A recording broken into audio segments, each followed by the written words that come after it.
तो चलिए अब हम लोग आगे का देख लेते हैं, जो कि है हमारा एक सेकंड रुकिए। हाँ, अब हम पढ़ेंगे आगे एसी थ्रू प्योर इंडक्टर। अब देखिए प्योर इंडक्टर क्या होता है, अगर आपको याद हो तो प्योर इंडक्टर क्या था, ऐसे करके मैंने अभी आपको स्टार्टिंग में बताया था कि ऐसे करके प्योर इंडक्टर होता है। और प्योर इंडक्टर में जो वोल्टेज होता है उसे हम लिखते हैं E equals to minus minus L D I upon D T, minus D L upon D T. ये हमने कहाँ पढ़ा है, ये हम लोगों ने पढ़ा है इलेक्ट्रोमैग्नेटिक इंडक्शन में, ये हम लोगों ने पढ़ा है इलेक्ट्रोमैग्नेटिक इंडक्शन में। ठीक है, तो मैं यहाँ पे लिख दूँ E equals to minus L D I upon D T, ये होता है इसका ईएमएफ। तो देखिए एक अल्टरनेटिंग वोल्टेज अप्लाइड कर रहे हैं हम लोग, ये इंडक्टर है और इस इंडक्टर में हमने क्या किया है, एक अल्टरनेटिंग वोल्टेज अप्लाई किया है और इन इंडक्टर का इंडक्टेंस क्या है एल, इस इंडक्टर का इंडक्टेंस क्या है एल। ठीक है, और ऐसा सर्किट जिसमें सिर्फ और सिर्फ इंडक्टर हो, क्या आपको यहाँ पे रेजिस्टेंस दिखाई दे रहा है, ऐसा वाला नहीं दिखाई दे रहा है। तो ये एक ऐसा सर्किट है जिसमें सिर्फ और सिर्फ इंडक्टेंस है, इसलिए इसे हम कहते हैं प्योरली इंडक्टिव सर्किट। क्या कहते हैं, प्योरली इंडक्टिव सर्किट। ठीक है, आगे देखते हैं। अब हमें पता है, अभी तक यही पढ़ते आ रहे हैं कि e cos to E not sine omega t होता है या फिर v cos to we not sine omega t होता है, जिसमें ई होता है आपका instantaneous voltage, sorry EMF, e not होता है आपका पीक और ओमेगा हो गया एंगुलर फ्रीक्वेंसी, वेयर टी हो गया आपका टाइम एट एन इंस्टेंट। अब देखते हैं, हमें मैंने अभी बताया कि इंड्यूस्ड ईएमएफ जो होता है, इंड्यूस्ड ईएमएफ जो होता है इंडक्टर का, वो दिया जाता है L minus L D I by D T से। और लेंज लॉ ने ये बात बोली थी, आपको अगर याद हो अल्टरनेटिंग, अगर आपने पढ़ा हुआ है इलेक्ट्रोमैग्नेटिक इंडक्शन तो आपको ये बात याद होनी चाहिए कि लेंज लॉ ने बोला था कि ये जो ईएमएफ होता है this will oppose the growth of the current in the circuit, ये आपको अपोज करेगा growth of the current in the circuit, अगर आपको इलेक्ट्रोमैग्नेटिक इंडक्शन वाली कहानी याद है तो। ठीक है, आगे देख लेते हैं। अब क्या है कि सिंस यहाँ पे हम लोग एज्यूम करेंगे कि कोई भी पोटेंशियल ड्रॉप नहीं हुआ है, कोई भी पोटेंशियल ड्रॉप नहीं हुआ है, तो हम लोग लिख सकते हैं टोटल पोटेंशियल कितना होगा, E equals to plus minus L D I by T equals to zero, क्योंकि यहाँ पे तो कोई भी पोटेंशियल ड्रॉप नहीं हुआ है। तो हम लोग ये लिख सकते हैं, और ये लिखने के बाद क्या होगा कि इसको उधर ले आइए, इसको क्या करेंगे उधर ले आएंगे, उधर कैसे लेके आएंगे, ऐसे। अब हम लोग थोड़ा क्रॉस मल्टीप्लाई करेंगे, एल को नीचे ले आएंगे, तो what you will get D I by D T equals to E by L. अब देखो जब भी D I by D T या कुछ भी दिखाई दे, डी शब्द दिखाई दे, तो आपको ये बात समझ जानी चाहिए कि यहाँ पे दो चीज में से एक चीज होने वाली है, या तो यहाँ डिफरेंशिएशन होगा या फिर यहाँ इंटीग्रेशन होगा। ठीक है, या तो यहाँ डिफरेंशिएशन होगा या फिर यहाँ इंटीग्रेशन होने वाला है। और ऑब्वियसली बात है अल्टरनेटिंग करंट है तो मैक्सिमम टाइम आपको इंटीग्रेशन देखने को मिलता है।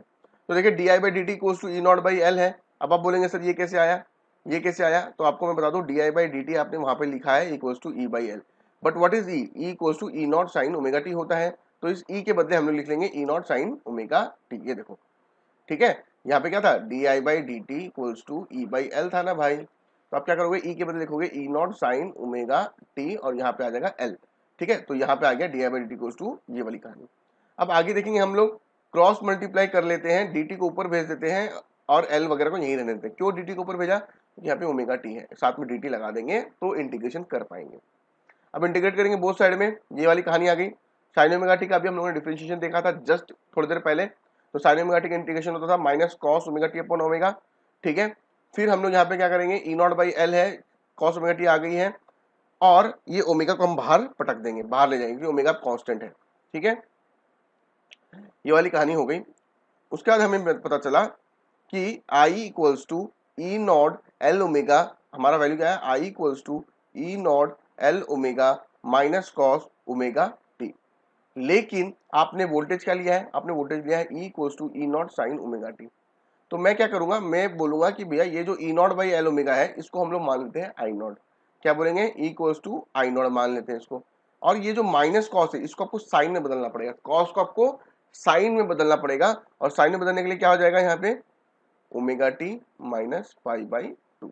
आई होप इतना मैथ्स आपको आता है, ट्रिग्नोमेट्री से है ये चीज रिलेटेड, किससे रिलेटेड है, ट्रिग्नोमेट्री से रिलेटेड है। ठीक है, तो omega t minus pi by two आ जाएगा। अब देखो ढंग से, अब देखो ढंग से, ये मैंने यहाँ पे लिख दिया। अब आप देखो कि भैया आपने ई को तो लिया ई नॉट साइन ओमेगा टी, और यहाँ पे आ गया आई का वैल्यू ये वाला। अगर आपको याद हो रेजिस्टेंस वाले में क्या था, I equals to I not sine omega t और e equals to E not sine omega t. तो हमने कहा था दो both are in the same phase, क्योंकि यहाँ पे दोनों का एंगल थीटा जो था वो सेम था, लेकिन इस वाले केस में एक का थीटा है ओमेगा टी, लेकिन दूसरे का क्या है omega t minus pi by to. इसका मतलब क्या होता है देखो यहाँ पे लिखा हुआ है कि minus cos omega t equals to ये वाला चीज होता है। अब देखो, और आई नॉट के बदले वो लिखा। अब देखो फ्रॉम इक्वेशन 1 एंड 2 आपको क्या पता चलेगा कि ये जो डिफरेंस आ रहा है, जो फेज डिफरेंस आ रहा है between EMF of the current, ये कितना है, पाई बाई 2 का है। एक ओमेगा टी है, दूसरा ओमेगा टी में पाई बाई 2 कम है। देखो अगर मेरा मान लेते हैं ओमेगा टी की वैल्यू है 180 डिग्री, तो यहाँ पे क्या आएगा 180 माइनस पाई बाई 2 मतलब 90, यानी कि 90। यानी कि ये वाला जो है, अगर मेरी ई की वैल्यू ओमेगा टी है, तो यहाँ पे जो ओमेगा टी है, यहाँ पे वाला जो है वो 90 डिग्री कम है, क्योंकि आप माइनस कर रहे हो ओमेगा टी से। आई होप ये चीज समझ रहे होगे, ठीक है। तो आपको ये बात समझ में आनी चाहिए। तो ये इसके फेज कितना है पीछे, 90 डिग्री से, ठीक है। तो अब हमें एक चीज देखना पड़ेगा कि दोनों के बीच फेज डिफरेंस कितना है। तो देखो यार, I equals to I not sine omega t minus pi by 2, और ई का वैल्यू क्या था, e equals to E not cos sorry sine omega t.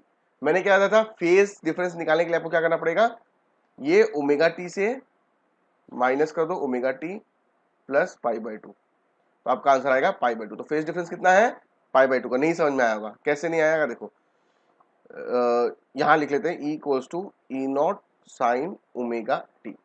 तो यहाँ देखो भैया, ये ओमेगा टी से 90 डिग्री माइनस कर रहे हो, मतलब अगर मान लेते हैं ओमेगा टी की वैल्यू 180 डिग्री है, तो यहाँ पे 180 माइनस 90 यानी कि 90 डिग्री आ रही है। तो कौन बड़ा, ये वाला बड़ा कि ये वाला बड़ा, ऑब्वियस सा बात है ये वाला बड़ा होगा। तो आप बोलोगे ओमेगा टी को आप माइनस करो omega t minus pi by 2 से, ब्रैकेट तोड़ेंगे तो क्या आएगा, omega t minus omega t plus pi by 2 cut जाएगा। तो you got a phase difference of pi by 2। आपको फेज डिफरेंस कितना मिला, पाई बाई 2 का। तो मतलब दोनों के बीच में जो एंगल रहेगा, दोनों के बीच में जो एंगल रहेगा वो 90 डिग्री होगा। मतलब दोनों के बीच में जो एंगल रहेगा वो कितना रहेगा, 90 डिग्री। देखो ऐसे मान लेते हैं कि ये मेरा वो बन गया। तो अगर मेरी ई नॉट यहाँ पे बन रही है, जिसका यहाँ पे एंगल है ओमेगा टी, तो आई नॉट कहाँ बनेगा, क्योंकि दोनों के बीच में कितना एंगल है, ओमेगा टी और सॉरी आई नॉट और ई नॉट के बीच में एंगल कितना बनेगा, 90 डिग्री। ये फेज डिफरेंस कितना है, 90 डिग्री का। आई होप यहां तक क्लियर है, ठीक है। तो ये हो गया हमारा आई नॉट। अब देखते हैं आगे। अगर आपको उस तरह से, वो भी एक फेजर डायग्राम जो मैंने अभी जस्ट बना के दिखाया, ये भी एक तरह का फेजर डायग्राम है। अगर ये आपको बनाने बोले तो आपको इससे इस तरह बनाना है। अगर आप ई को यहां बना रहे हो तो आई को आपको यहां बनाना पड़ेगा, नीचे पीछे 90 डिग्री से, ठीक है। और आपको पता होना चाहिए कि करंट जो है वो वोल्टेज से कितना पीछे है, 90 डिग्री पीछे है। करंट पीछे है वोल्टेज से 90 डिग्री। तो आपको ये पूरा लिखना है, ठीक है। The current lags behind the EMI वगैरह वगैरह। ये चीज आई होप क्लियर हो गई होगी। अब हम पढ़ेंगे इंडक्टिव रिएक्टेंस के बारे में। इंडक्टिव रिएक्टेंस के बारे में क्या होता है, देखो जिस तरह से आप रेजिस्टेंस लगाते हो, और रेजिस्टेंस क्या करता है, करंट को रोक देता है, मतलब ऑब्स्टिकल प्रोड्यूस करता है, उसको मुश्किल करता है आगे जाने के लिए। उसी तरह से इंडक्टिव रिएक्टेंस होता है जो कि अपोजिशन ऑफर करता है किसको, करंट को। और इंडक्टर, इंडक्टिव मतलब इंडक्टर जो होता है वो जो रेजिस्टेंस देगा करंट को फ्लो करने से, इंडक्टर जो रेजिस्टेंस देगा करंट को फ्लो करने से, उसे हम कहते हैं इंडक्टिव रिएक्टेंस। अब आप बोलेंगे इसका फॉर्मूला क्या होगा, तो देखो इसका फॉर्मूला क्या आएगा, ये वाला XL equals to omega L और ये 2 पाई एफ एल। अब आपके दिमाग में आ रहा होगा ये कहां से आया। तो देखो अभी हम लोगों ने जस्ट थोड़ी देर पहले एज्यूम किया था कि आई नॉट की वैल्यू जो होगी वो ई नॉट अपॉन एल ओमेगा होगी। आप देखिए, आपने अगर नोट डाउन किया है तो यहाँ पे एक वैल्यू लिया हम लोगों ने, I not equals to E not upon omega L omega. But I equals to क्या होता है, I equals to V by R होता है, यानी कि e equals to I not equals to E not by R हो जाएगा। अब ये भी आई नॉट बराबर है और ये भी आई नॉट बराबर है, तो हम लोग क्या लिखेंगे, e not upon L omega equals to E not upon R, ठीक है। तो जब आप इसको सॉल्व करोगे तो क्या आएगा, ई नॉट कट जाएगा and you will get R equals to L omega, ठीक है। R equals to L omega. अब आपको ये बात पता होना चाहिए कि यहाँ पे ये क्या है, ये रेजिस्टेंस है, लेकिन सिंस ये रेजिस्टेंस इंडक्टर की वजह से आ रहा है, सिंस ये रेजिस्टेंस इंडक्टर की वजह से आ रहा है, इसलिए हम कहते हैं इंडक्टिव रिएक्टेंस। क्या कहेंगे, इंडक्टिव रिएक्टेंस, ठीक है। कुछ कुछ इसको ऐसे भी करते हैं, जैसे यहाँ पे जो आर दिया हुआ है इसको आर नहीं लेके कुछ कुछ बुक्स में एक्सेल डायरेक्ट ले लेते हैं and then they solve it. तो उनका आता है सीधा e not upon L omega equals to E not upon XL, so they will get XL equals to L omega, ये वाला आ गया। बट ओमेगा का मतलब क्या होता है, 2 pi into F, 2 pi into F तो हमने लिख दिया 2 पाई एफ एल, ठीक है। ये बहुत ही इंपॉर्टेंट फॉर्मूला आता है, इसको नोट डाउन कर लीजिए, पॉज कीजिए, वीडियो को लिख लीजिए।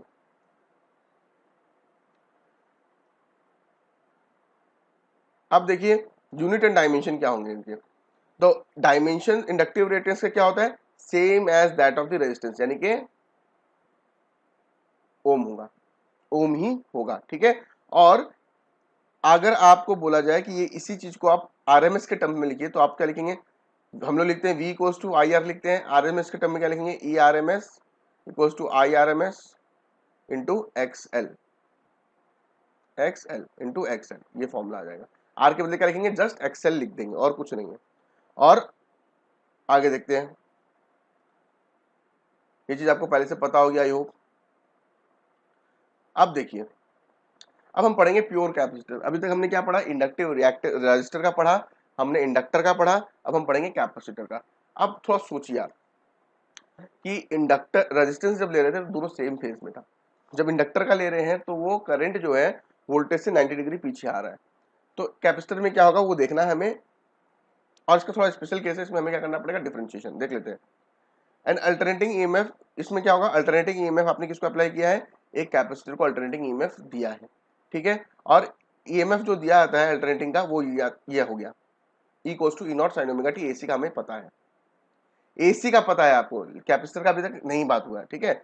लेकिन कैपेसिटर में क्या होगा, ये वाला इलेक्ट्रोस्टैटिक में आपने पढ़ा हुआ है Q equals to C V, यानी कि V equals to Q by C, but V equals to what you can write, V के बदले हम लोग लिख सकते हैं V not sine omega t equals to Q by C, ये चीज हम लोग लिख सकते हैं। तो देखिए क्रॉस मल्टीप्लाई करेंगे, यहाँ पे क्रॉस मल्टीप्लाई करेंगे तो Q equals to V not upon V not into C into omega t आ गया। अब आपको क्या करना पड़ेगा, डिफरेंशिएट करना पड़ेगा। क्यों, क्योंकि हमें करंट चाहिए होता है, हमें क्या चाहिए, करंट चाहिए। तो dq बाई dt क्या आ जाएगा, I आ जाएगा, dq बाई dt क्या आ जाएगा, I आ जाएगा, ठीक है। तो यहाँ पे जब हम लोग डिफरेंशिएट करेंगे तो हमारा क्या आएगा आंसर, देखो हमारा फॉर्मूला आ जाएगा I equals to we not C sine omega t बन जाएगा आपका कॉस ओमेगा टी, और ये ओमेगा टी का डिफरेंशिएशन करेंगे तो यहाँ पे आ जाएगा ओमेगा, देखो यहाँ पे लिख दिया मैंने, ठीक है। डिफरेंशिएशन इंटीग्रेशन आपको अच्छे से आना चाहिए, इस चैप्टर में कोई उपाय नहीं है इस चीज का। अब आगे देखते हैं। अब देखो dq by dt equals to I है और I equals to we not C omega cos omega t है। अब देखिए यहां पे फिर से कॉस आ गया ना। अब आपको याद होगा कि पहले वाले केस में जो आया था वहां पे था omega t minus pi by two, तो omega t minus pi by two, sorry omega t minus pi by two किसके केस में था, ये था इंडक्टेंस के केस में, ठीक है। लेकिन वहां पे ये इसलिए आया था क्योंकि वहां पे था माइनस कॉस ओमेगा टी, और यहाँ पे क्या है प्लस कॉस ओमेगा टी, इसलिए प्लस कॉस ओमेगा टी जब होता है तो we write omega t plus pi by two. यहाँ माइनस कॉस ओमेगा टी था इसलिए इसको कन्वर्ट करने के लिए हमें लिखना पड़ा omega t minus pi by two. अब यहाँ पे प्लस कॉस ओमेगा टी है इसलिए हमें लिखना पड़ेगा omega t plus pi by two. अब ये बोलोगे कैसे आया, तो again you have to move to the trigonometry chapter, basics of mathematics, ठीक है। तो यहाँ से वो आ जाता है। अब देखिए यहाँ पे जो V not C omega t जो चीज दिख रही है ये मुझे पसंद नहीं है, मैं इसके बदले लिख लूंगा आई नॉट। तो देखो मैंने लिख दिया आई नॉट, यहाँ पे आई एम लिया है मैंने, कोई फर्क नहीं पड़ता, आप आई एम लो या आई नॉट लो। तो I M equals to what, I M या I not equals to what, V not C omega, और I can write I not equals to we not, इसको नीचे ले आएंगे तो क्या आएगा, ये आ जाएगा 1/c ओमेगा आ जाएगा, 1/c ओमेगा आ जाएगा ना। तो देखो इसको कंपेयर करते हैं I equals to V by R से, तो ये वी नॉट तो पोटेंशियल हो गया, आई नॉट आई हो गया, और ये आर क्या आ गया, आर आ गया मेरा 1/c ओमेगा। तो इस चीज को, ये जो रेजिस्टेंस आया है कैपेसिटर में, इसको हम कहते हैं कैपेसिटिव रिएक्टेंस, ठीक है, कैपेसिटिव रिएक्टेंस बोलते हैं, और इसको डिनोट करते हैं एक्स से।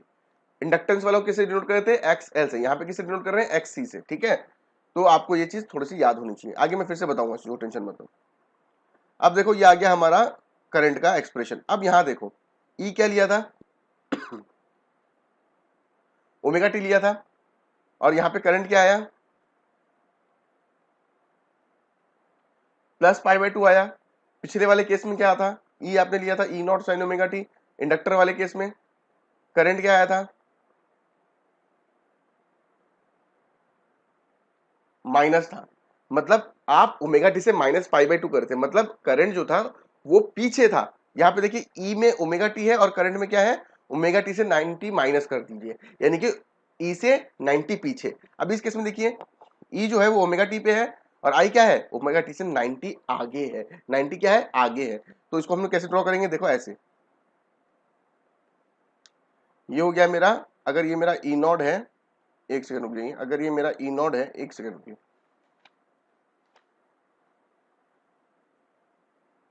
अगर ये मेरा ई नॉड है,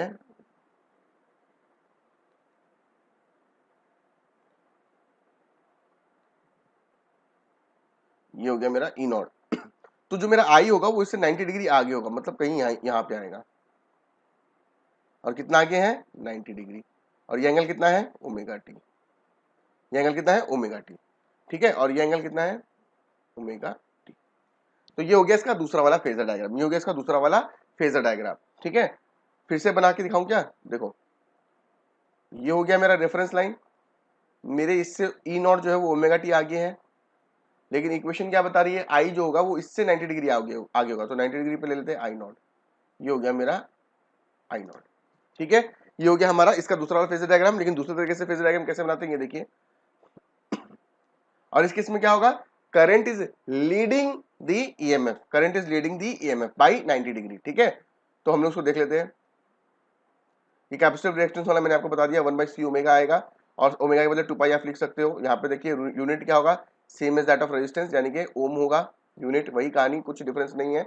और ईआरएमएस को हम लोग आईआरएमएस इंटू एक्स लिख सकते हैं, अभी जो इंडक्टेंस में एकदम सेम है, डिटो, कुछ भी डिफरेंस नहीं है, ठीक है। और यूनिट हो गया ओम वगैरह, ये देख लीजिएगा। अब इसका देखिए एक छोटी सी टेबल बनाइए जिससे आपको अच्छे से याद है उसके। अगर आप सिर्फ रेजिस्टेंस लगाते हो तो आपका जीरो फेज डिफरेंस ऐसा बनेगा, और ये जो फेजर डायग्राम बनेगा, आई भी इस तरफ और वी भी इस तरफ, ऐसा बनेगा। अब अगर आप इंडक्टेंस लगाते हो तो V से 90 डिग्री पीछे होगा करंट, ये देखो यहाँ पे आ गया। अगर आप कैपेसिटेंस लगाते हो तो V से 90 डिग्री आगे होगा करंट, और ये वाला डायग्राम तो आपको पता होगा, है ना। जब लैग करेगा तो V के यहाँ आएगा करंट, और जब लीड करेगा तो यहाँ, ठीक है। लैग करने का मतलब वो बाद में आया, लीड करने का मतलब वो पहले आया। तो देखिए लीड मतलब इससे पहले आया होगा 90, तो ये पहले है। लैग करने का मतलब V पहले शुरू हो गया होगा, आई बाद में आया होगा, तो ये बाद में स्टार्ट हुआ, ये देखिए। आई होप यहाँ तक क्लियर है। अब आगे देखते हैं कुछ एमसीक्यू। इसको आप वीडियो को पॉज कीजिए, इसका आंसर देखिए कि एसी सर्किट में जिसमें सिर्फ कैपेसिटेंस है, करंट क्या होता है, अभी मैंने पढ़ाया, लीड करेगा बाय 90 डिग्री। किसको लीड करेगा, वोल्टेज से आगे रहेगा बाय 90, ठीक है। नेक्स्ट देखते हैं, अगर एसी सोर्स में सिर्फ रजिस्टर कनेक्ट किया कर दिया जाए तो क्या होगा, दोनों सेम फेज में रहेंगे, आर इन सेम फेज, ठीक है। Thank you. अभी हमारा इंट्रोडक्शन ऑफ द एसी खत्म हो चुका है, अब हमें नेक्स्ट पार्ट में जाना है एसी का, जो हम नेक्स्ट लेक्चर में करेंगे। Thank you.